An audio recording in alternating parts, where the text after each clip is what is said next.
Hi, this is Bob. Been an amateur radio operator since 1958. One of the rigs that we used back many years ago and that I really liked was the Heathkit SB110A. I recently acquired this SB110A and it's going to need a lot of work, so this is a series I'm doing on how to restore the SB110A.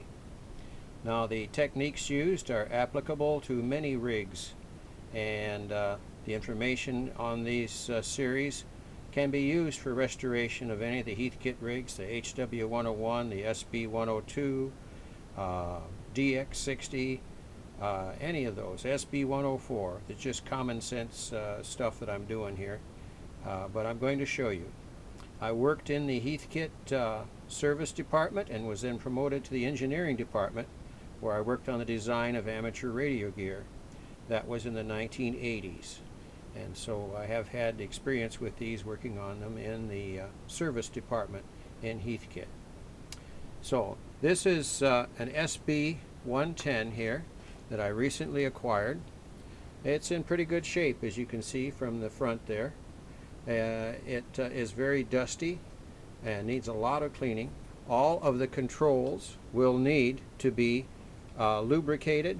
A tiny drop of oil. I apply that oil onto the shafts on the front, and then I also apply a drop of oil inside the control where the connections go in, and you have to turn the rig this way and that way to get it in there. A nice tool for applying that is a regular little disposable syringe that you can get at the drugstore. If you explain to the druggist that you're not going to use it for illegal drug purposes, they will usually sell you one, and they don't cost very much. You can put your oil in that and squirt it right inside those controls. And you want to do that to all of these controls. And when you do that, you're going to have to take the front panel off, take all the knobs off. You can clean the front panel and the knobs with dishwashing soap and a toothbrush or something like that.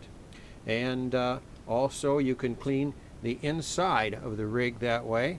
If you look in here, you'll see that this is all very, very dusty in here and very dirty, and it will require a lot of cleaning. So what I do with that is I take a paintbrush, I take some dishwashing soap, mix it up with some water, and I get right in there and I scrub the daylights out of it. And after I do that, I rinse it with the sprayer in the kitchen sink or that type of sprayer, and then I take that unit and I put it in the oven. I turn the oven to 150 degrees and I let this sit in the oven for a period of about 2 hours, and that dries everything back out again, and when they come out they look really nice. So that helps to clean them up. Now sometimes they've got a lot of really bad dirt and you can't get them out that way. I have used one of these little portable steam cleaners that you use around the house, a small one, to spray that stuff out. Now the VFO here, or LMO, some folks call it an LMO because it's a linear readout. This will have to be taken apart, and when I take it apart I will be lubricating the variable capacitor in there. I'll show you on this one here. Right here on the ends of this capacitor, there's right in here and up near the front. I'm trying to get back far enough with the camera here so it stays in focus. And up in the front there's a little wiper. There's the wiper on that one right there, right at the back. And I will apply a drop of oil to those wipers, and what I do, I use 10W30 synthetic motor oil, like Mobil 1 is good. And I take this and I just dip it into the can of the oil, and I just take a little drop and I put it right on there using the jeweler's screwdriver as an applicator. So you want to do that to this capacitor. Now this capacitor back here, there's a tuning capacitor right in here, a little one. You want it on the shaft of that. Be careful when you put it on those capacitors. You don't want to get a whole bunch of oil on there and get it onto the plates. You just want it on where the little bearing is in the back, and there's a little wiper in there, and you want to coat those. Then you take the front panel off, and I'll be doing that and making another segment here.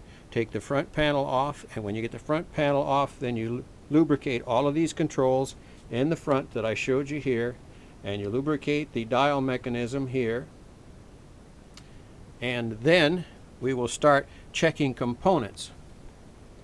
Now the tubes will all come out and they'll all be wiped off. I do that before I start the washing process, and I'll take them all out and I'll clean all the tubes with the dishwashing soap and a little rag and rinse them off, and I'll dry them off. And when I get that all done, then I will start checking parts here, especially your high value resistors. Here's a 1 megohm here. Here's 100,000 ohms here. Here's another 1 megohm resistor over here.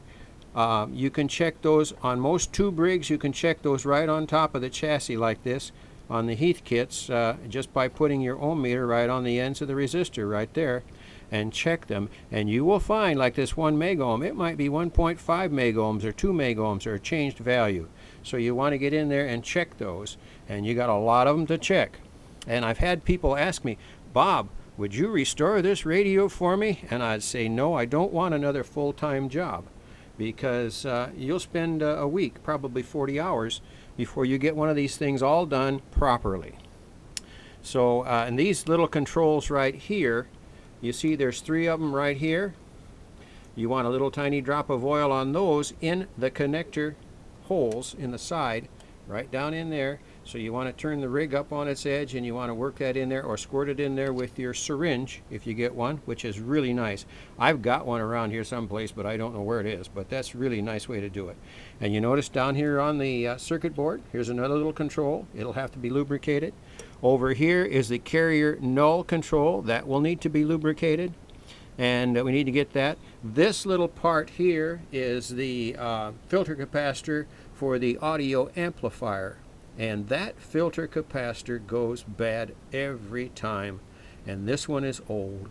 You can buy nice new little ones. I bought some. This is a 20 microfarad at 250 volts, and I bought 33 microfarads at 400 volts.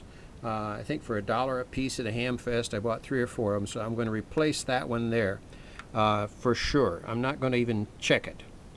And so then you can work on the another thing you can do on these tube sockets. Check the tube sockets to see if they fit nice and tight on the tube pins. If they don't, then you can take a very tiny jeweler screwdriver, very tiny one, and stick it in there, and you can pry those little prongs for each individual pin. You can pry those closer together so that it makes good contact. And so that's what I do on that. Now over here is the power supply that came with the unit. You see how dirty it is. It's going to get the washing treatment too, that's for sure. I'll take the bottom off of the power supply. I will examine the filter capacitors to see if there is any leakage, any fluid has come out on those, and it'll be cruddy, chunky stuff underneath those capacitors. If there is, they'll have to be replaced, and I'll have to find replacements. The power cord is old and getting very, very stiff. Doesn't look very good. You know, I save power cords off of old radios and fans and TVs and all sorts of things. Whenever I throw something out that's got a nice looking power cord on it, I just clip it off with the wire cutters and save it in a drawer. So I got several of them. So I'm going to put a new power cord on, and this will be given a bath too, and it will be baked in the oven for a couple of hours at 150 degrees. Now 150 degrees, no higher than that, guys. You don't want to start melting all the plastic parts. So that's the start of the service for restoration of the SB110, a really nice boat anchor rig, guys, and really is a good performer on 6 meters. These will put out about 70 watts, I'd say 70, 80 watts. They're rated at 90. If you got all brand new tubes in there, then maybe you'll get 90 watts out. But usually we get anywhere from 60 to 80 watts out of them, and that's just fine. They got good, clean, single sideband signals, and that's just great. So this will be the first segment here. On the next segment, I'll be taking things apart and show you how to do some more stuff. So 73s and good DX.